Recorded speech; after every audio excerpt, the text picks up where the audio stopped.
everyone, welcome to Topper's Notes. My name is Ankita Sood. Let's begin with today's current affairs.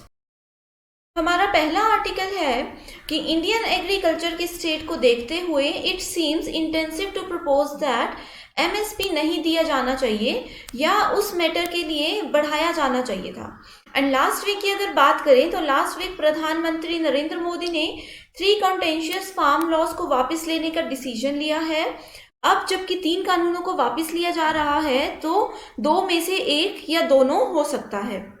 MSP की बात अगर हम लोग करें तो एमएसपी का मतलब क्या होता है? It stands for minimum support price. It is basically an advisory agricultural project price that is a part of large agricultural price policy of India.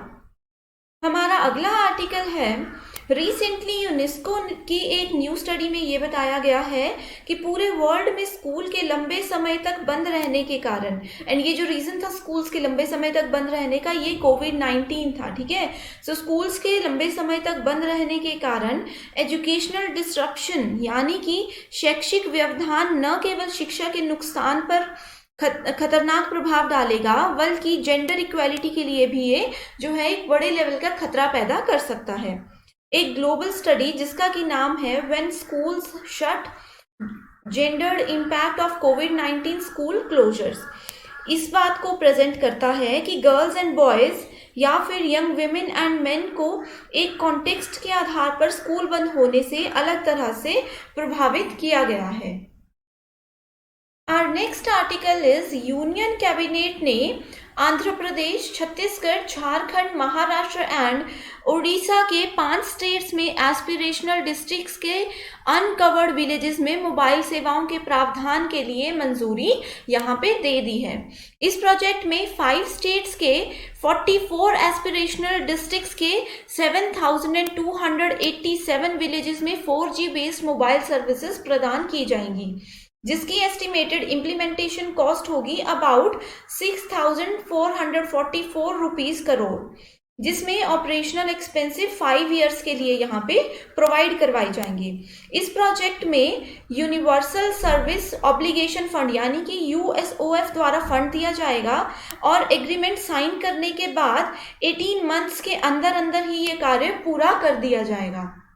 Our next article is union minister of labour and employment Bhuvneshwar Yadav ने recently यानी कि 22 नवंबर को domestic workers पर अपना पहला online survey जो है वो शुरू कर दिया है। ये सर्वे लेबर ब्यूरो चंडीगढ़ के द्वारा आयोजित किया जा रहा है एंड इसका मेन एम क्या है? इसका मेन एम है to help the government understand some significant issues and chart all the issues and evidence based data driven policies in regards to domestic workers.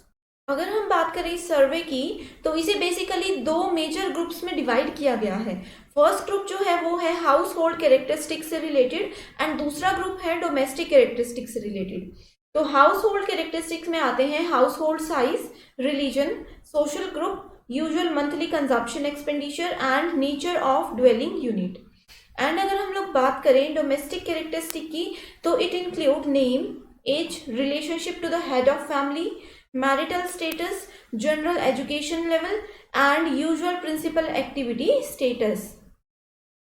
Our next article is Mato Sinho's manifesto accelerating the use of space in Europe. सो अगर हम बात करें ESA की यानी कि European space agency, so recently इन्होंने Europe and उनके citizens के सामने आने वाली urgent and unprecedented social, economic and security challenges से निपटने के लिए यूरोप में स्पेस यानी कि अंतरिक्ष के उपयोग में तेजी लाने के लिए एक मैनिफेस्टो यानी कि एक घोषणा पत्र को जो है वो अप्रूवल दे दिया है। अगर हम बात करें पुर्तगाल की तो पुर्तगाल के मातोसिन्होस में आयोजित इंटरमीडिएट मिनिस्ट्रियल मीटिंग में काउंसिल ऑफ मिनिस्टर्स ने सर्वसम्मति से इस प्रस्ताव को अपनाया है एंड ये भी कहा है कि अंतरिक्ष में अपनी एक्टिविटीज को बनाए रखने और एक्सपेंड करने के लिए यह एक विजन रखता है। Our next article is El Salvador plans world first Bitcoin city. So recently El Salvador के प्रेसिडेंट नायब बुकेले ने रिसेंटली ये अनाउंस किया है कि देश ने एक ज्वालामुखी के पास बिटकॉइन सिटी बनाने की योजना बनाई है, जिसे क्रिप्टो करेंसी द्वारा फंड दिया जाएगा। इस सिटी में रेजिडेंशियल एंड कमर्शियल एरियाज के साथ साथ services, entertainment, restaurants and airports भी होंगे। अल सल्वाडोर ने digital asset infrastructure company Blockstream के साथ पार्टनरशिप में बिटकॉइन बॉन्ड के माध्यम से लगभग $1 बिलियन रेज करने की भी यहाँ पे प्लानिंग की है। Next article is deforestation in Amazon. So एक ऑफिशियल डेटा में यह दर्शाया गया है कि ब्राज़ील के अमेज़न के वनों में कटाई का एरिया लास्ट ईयर के कंपैरिजन में 22% की वृद्धि के बाद 15 साल के हायर लेवल पर पहुंच गया है। ये survey national institute for space research PRODES monitoring system के द्वारा किया गया है। एंड साथ ही इस डेटा में ये भी बताया गया है कि Brazilian Amazon lost 13,235 square kilometres of reinforcement in last 12 month, and ये पीरियड बताया जाता है फ्रॉम अगस्त 2020 टू जुलाई 2021। पहले किए गए एक स्टडी में ये पता चला था कि अमेज़न के जंगलों ने कार्बन डाइऑक्साइड को अब्जॉर्ब करने की बजाय इसे एमिट करना शुरू कर दिया है।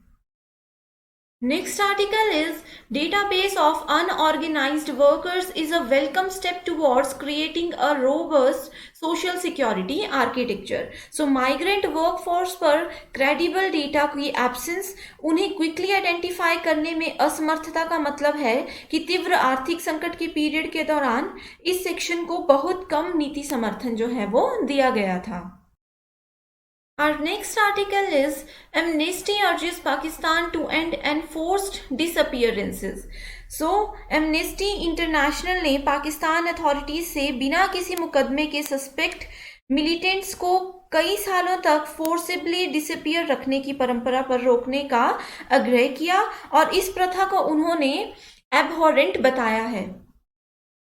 एंड साथ ही लिविंग घोस्ट नाम की एक रिपोर्ट में अधिकार समूह ने अपने हिरासत के लिए गए रिश्तेदारों जो कि गुमशुदा है इनके बारे में जानकारी प्राप्त करने, उनके परिवारों के सामने आने वाली कठिनाइयों को भी यहाँ पे डिस्क्राइब किया गया है। साथ ही आतंकवाद के खिलाफ अमेरिका के नेतृत्व वाले युद्ध की शुरुआत के बाद से सैकड़ों पाकिस्तानी अधिकार रक्षक, कार्यकर्ता, छात्र और पत्रकार भी लापता हो गए हैं। हमारा अगला आर्टिकल है पाकिस्तान अफगानिस्तान को भारतीय सहायता की अनुमति देगा। सो पाकिस्तान ने भारत द्वारा अफगानिस्तान को ह्यूमैनिटेरियन असिस्टेंस के रूप में 50,000 मीट्रिक टन व्हीट की परमिशन दे दी है, जो कि पाकिस्तान से होकर गुजरने वाला है, एंड इसे भारतीय पक्ष के साथ तौर तरीकों को अंतिम रूप दिया जाता है। साथ ही पाकिस्तान ने अफगान पेशेंट्स की वापसी की सुविधा देने के लिए भी जो है यहाँ पे डिसीजन दे दिया है। Our next article is Nirmala Sitharaman clears 2 gift city proposals. So recently Union Finance Minister Nirmala Sitharaman ने ये अनाउंसमेंट की है, एंड ये अनाउंसमेंट उन्होंने गांधीनगर में अपनी 1 डे विजिट के दौरान गिफ्ट सिटी में international financial service centre authority यानी कि IFSCA के ₹469 करोड़ के 2 प्रपोजल को यहाँ पे मंजूरी दे दी गई है। यह गिफ्ट सिटी को एक वर्ल्ड क्लास फिनटेक हब बनाने के लिए सेंट्रल गवर्नमेंट की कमिटमेंट को आगे बढ़ाएगा, as stated in union budget 2021 and 22। तो अब बात करते हैं कि ये गिफ्ट सिटी है क्या। So gift here stands for Gujarat international finance tech city. ये क्या है? It is a central business district under construction between Ahmedabad and Gandhinagar in Gujarat. इसका पर्पस क्या है? Its main purpose is to provide high quality physical infrastructure that is related to electricity, water, gas, district cooling, roads, telecommunication and broadband. इस infrastructure के अलावा ये जो है पूरे मुंबई, बैंगलोर और गुड़गांव में भी इंफ्रास्ट्रक्चर को प्रोवाइड करवाने वाले हैं।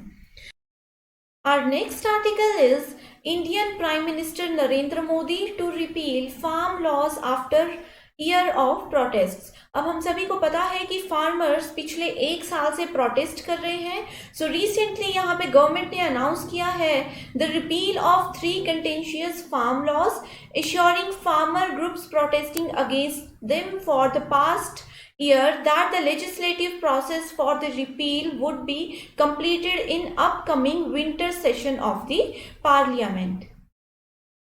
Our next article is PMC Bank unity SFB merger scheme.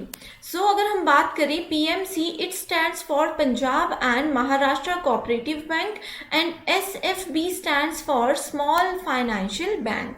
So RBI ने मंडे को धोखाधड़ी प्रभावित Punjab and Maharashtra cooperative bank and Delhi based unity small financial bank के समामेलन की एक ड्राफ्ट स्कीम को रिलीज किया है.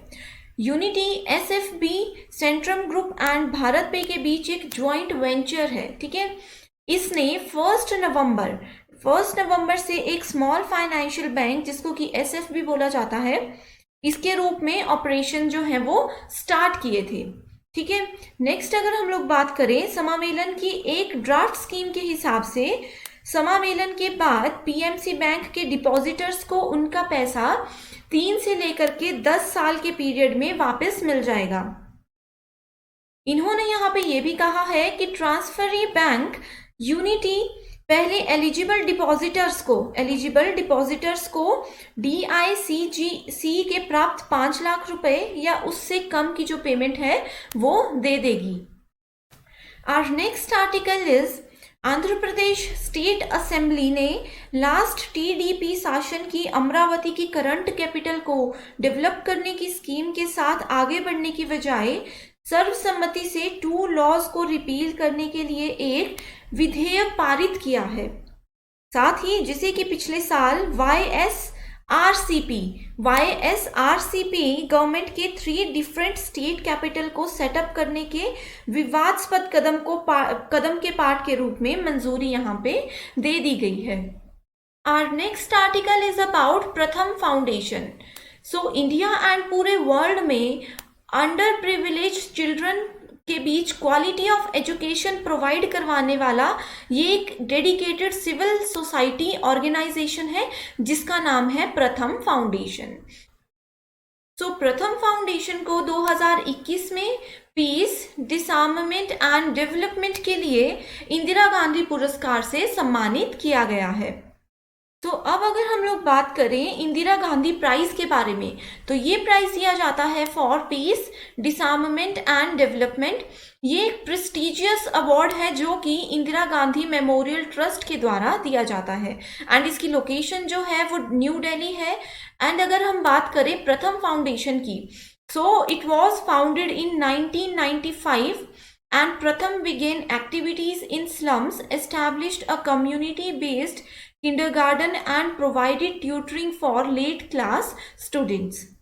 आज के लिए सिर्फ इतना ही. Thank you so much.